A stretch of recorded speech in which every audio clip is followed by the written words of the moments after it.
Hi guys, welcome back to my channel.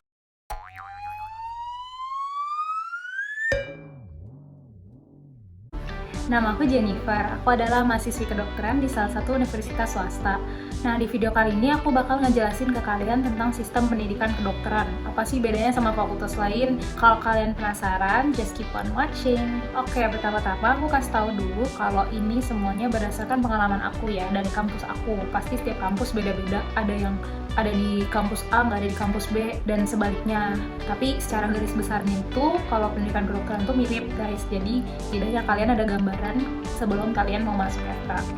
Oke, jadi secara garis besar, kedokteran itu dibagi dua fase. Yang pertama itu masa preklinik, yang kedua masa koas. Koas itu saat kalian udah ke rumah sakit, kalian udah ketemu pasien, kalian istilahnya jadi asisten dari dokter spesialis.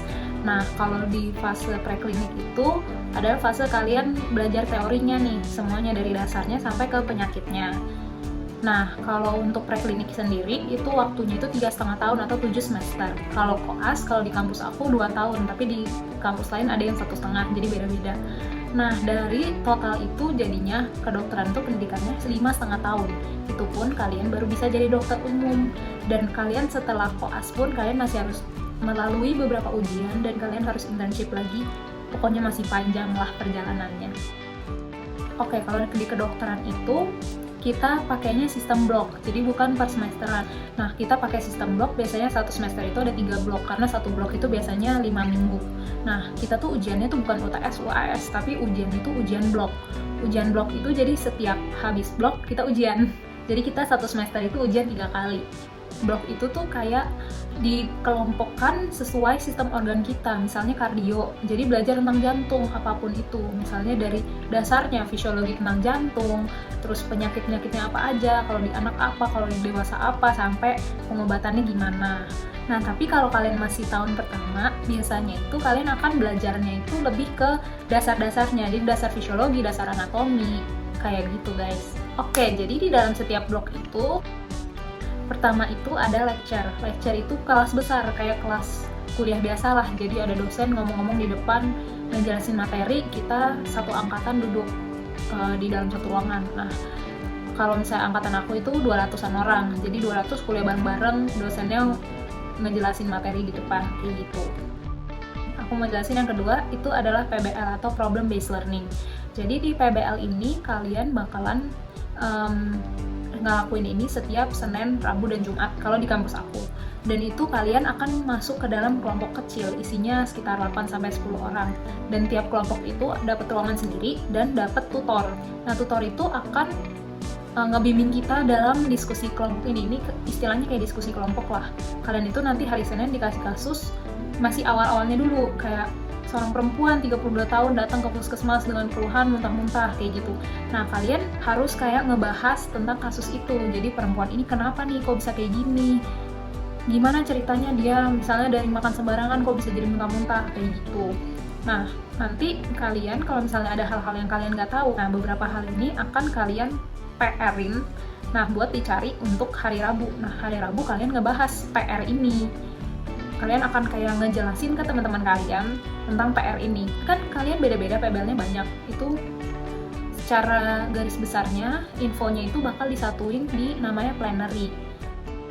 Oke, yang ketiga ada clinical skills. Itu kalian bakal belajar praktek-praktek. Jadi kalian belajar kalau misalnya bisa dilakuin ke teman, kalian lakuin ke teman, misalnya pemeriksaan mata atau pemeriksaan telinga, itu kan bisa dilakuin ke teman. Tapi kalau misalnya nggak bisa dilakuin ke teman, kalian pakai manekin, emang manekin kedokteran. Nah, di situ kalian bakal tahu semua alat-alat yang dipakai di kedokteran, cara pakainya gimana, prosedurnya gimana untuk pakainya, kayak gitu-gitu.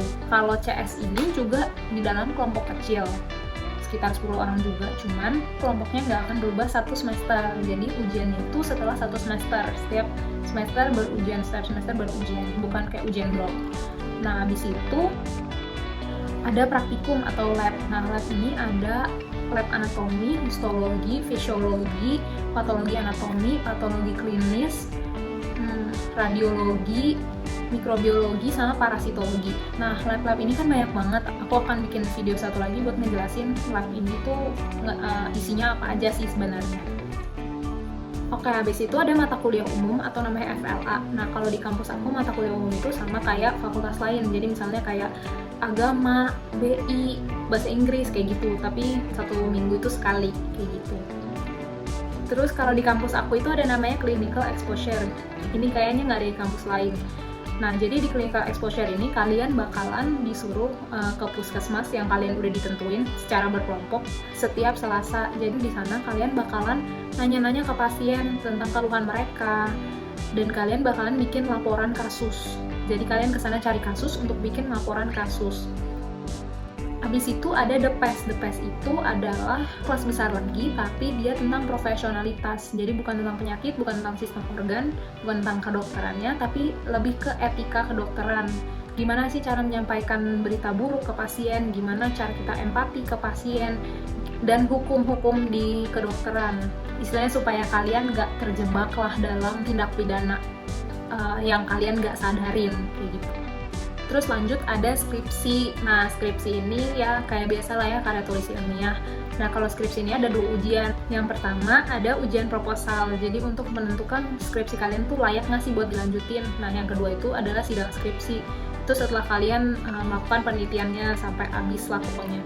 Nah, jadi untuk skripsi ini biasanya kalian berdua atau bertiga, teman bimbingan kalian itu dibimbing oleh dokter spesialis untuk membuat penelitian tentang kedokteran. Kalau di tempat aku itu nggak bolehnya kalau sama judulnya kayak kakak kelas. Jadi kita harus tahu judul kakak kelas apa dan kita harus bikin sesuatu yang beda dari judul itu.